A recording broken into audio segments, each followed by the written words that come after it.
It is a breakfast basic in many homes, but is your morning cereal the best way to start the day? It could be if you're eating the right one. Joining us with more is Mark Mincolla, PhD and natural health care practitioner from Cohasset, Massachusetts. Hi, Mark. Good morning. Good to have you here. Great to be here. Had my cereal this morning. You did? Yep. I'm anxious to hear what kind. Uncle Sam's. All right, it's on the list. We'll talk about that coming up. I think when people browse the cereal aisle, you look at those chocolatey cereals, or you can think you might be able to spot cereals. The ones that would be a problem, right. but you really don't know what's in them. And a recent study kind of shed some new light. You're right.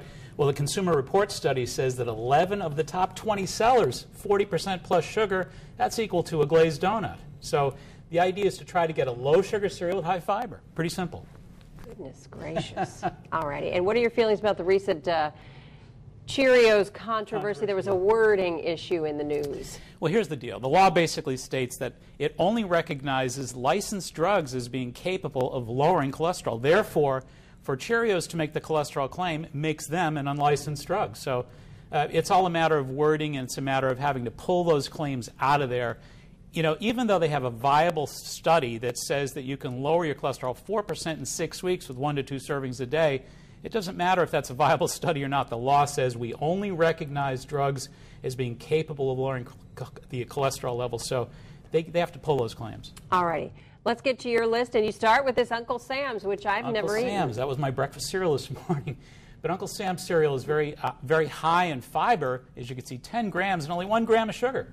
And very patriotic looking. Very also. patriotic and available, pretty available. So that's a good one, 1 gram of sugar. Alrighty, Kix, which is in my pantry. Only 3 grams of sugar and reasonably high in fiber, 3 grams of fiber. But again, low in sugar is great news for these commercial cereals. Kids like that one. Absolutely. And All Brand, of course, 10 grams of fiber again and only 7 grams of sugar. You want those sugar grams to be in single digits, and if you can get those fiber grams up in double digits, then that's a real win-win. Alrighty.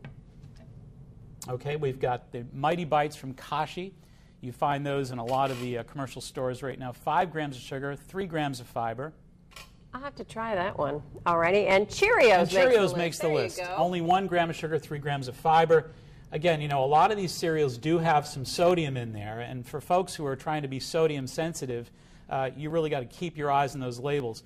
You're looking anywhere from 100 to 300, or even in some cases 400 grams of sugar in there. So you got to be really careful about the amount of sugar that's in there. And in general, you say sugar in the single digits is a decent single-digit sugar, and you want some of them are up there. Some of them are way up there. Some are 15, 16 grams of sugar.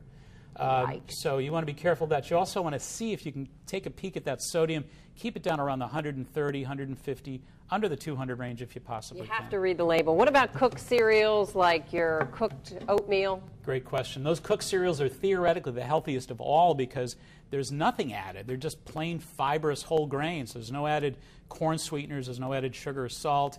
Really high fiber, and that's really the best way to add a little fruit to those hot cereals. You're golden. Add your berries. Add your blackberries. Berries are good. Mark Mincolla, thanks for being here. Thank you. And for more information, check out Mark's website, maxhealing.com.